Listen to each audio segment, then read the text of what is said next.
का क्या नाम है? डीजे अमृत धुर्वे।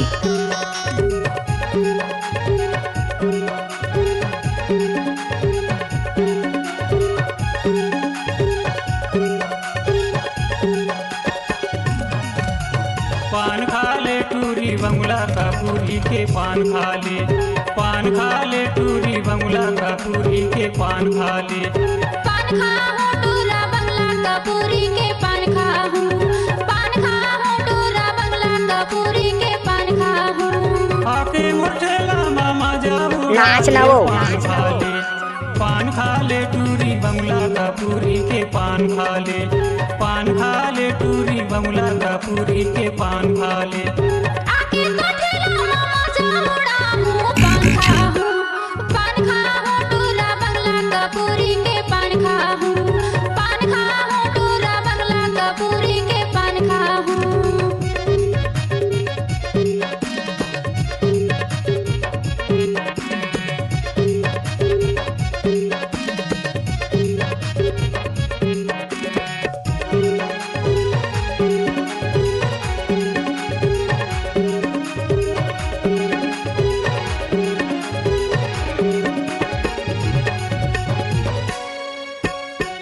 कैसे कर फंस रे?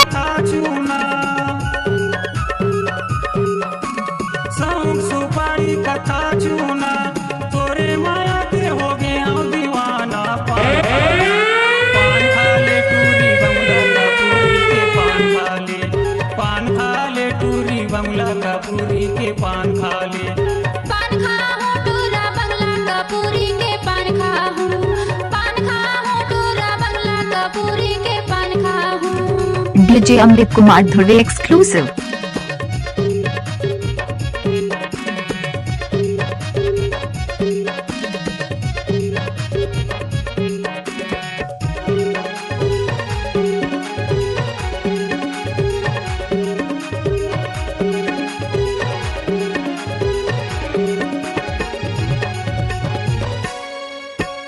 गोला रे गोला चांदी की गोला,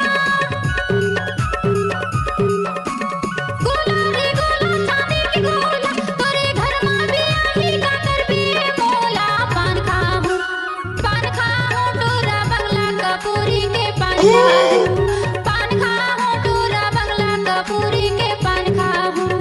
पान खा ले टूरी बंगला का पूरी के पान खा ले, पान खा ले टूरी बंगला का पूरी के पान खा ले।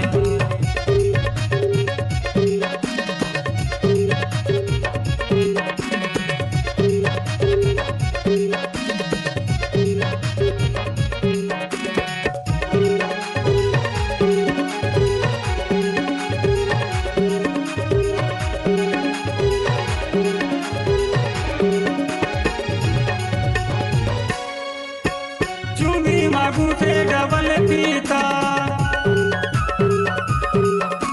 चुमी मागू थे डबल पीता, अना मजा उड़ा ले मोर संग मारा दी का। पान खा ले, पान खा ले टूरी बंगला का पूरी के पान खा ले, पान खा ले टूरी बंगला का पूरी के पान खा ले।